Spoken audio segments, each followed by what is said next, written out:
Mega Knight doesn't get the jump, so that zap combination is brilliant. No ground unit in cycle.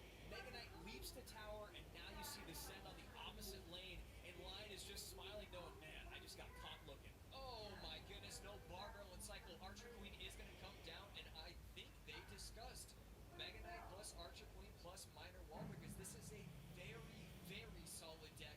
It gets so much value. It matches up so well. We are seeing a lot of success recently for the MK, and that Dark Prince is going to have to come out on top of the Archer Queen. The Miner is going to get the tower down to under 1,500 HP. Yeah, I think Mo Light sent it to the front of the tower, hoping that that Miner could maybe tank for the AQ before she became back visible. I can't remember the word that Rich always uses.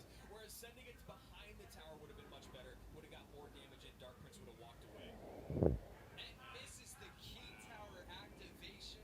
Down 0-1 in the set, and you're missing King Tower activations. The stress, the pressure, you can't make that mistake, but I get it. I would make that mistake too. Yeah, I don't know if I would. Okay.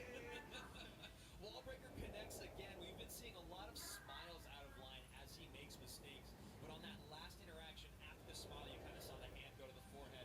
I think he knows and can see the writing on the wall, and you kind of expect it when you're going against the best in the world in Mohamed Light. MK going to come down right on top of that, keeping the AQ alive.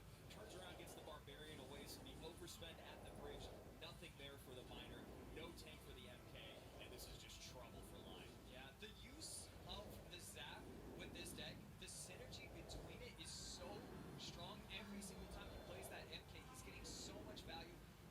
With the zap, the bar barrels are just not amounting to anything. Archer Queen does need to clean that up. Nice little NATO, not going to change anything with 20 seconds left. Good game coming out from Line. 2-0 for Mohamed Light. What a bounce back set right there. This is exactly what we expected. Things may be ending for Line right here with a $55,000 paycheck as he applauds his opponent. Hard not to do it. Mohamed Light has done so much for Clash Royale in 2021 and so much for the pro scene. Line is eliminated, but Mohamed Light will be going up against Igor's Tilted even just 1%. Yeah, I mean, oh man, I wonder that as well. Mohamed Light, Igor, to face Mugi. These three players, some of the players with the most amount of fans in the world at one point or another. I cannot believe that this is the final trio.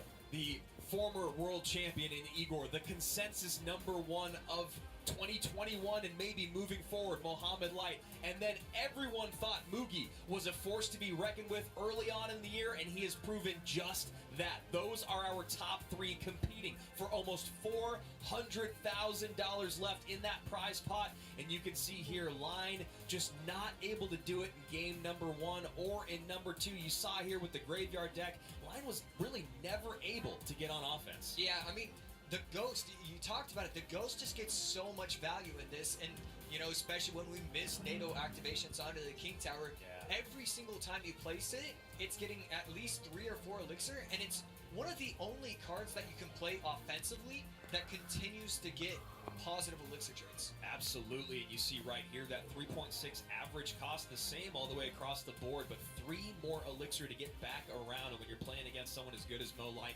he is going to punish you for it. The zap to get the defense off the board. MK comes in, gets on top of tower. The overspend from Line means Wallbreaker's connecting in the opposite lane, and that was basically the tale of this entire set, was make Line make mistakes and then punish him for it. And he did it every single time, just how well, and when you get late game, which you usually do unless someone makes a mistake, but when you look at Lion and Mo, there are really no mistakes to be made. That Earthquake cycle at the end makes it so much easier to get that damage in without really costing yourself 6 elixir and then being caught off without enough for a Tesla or a log or even pressuring yourself. So deck #1, Mo had a clear advantage there with the Earthquake as long as he could just make it to that double elixir with enough health on his towers. And then moving on to deck #2, this was a masterclass deck pick from Julesy. I don't know if it was Mo as well, but you give Mo the Miner, you give Mo the Wallbreaker, and then you add a Mega Knight and an Archer Queen, which allows him to control everything a lot easier. If he would have just gone with the Wallbreaker's Miner like he did earlier on in the day, we might be telling a different story.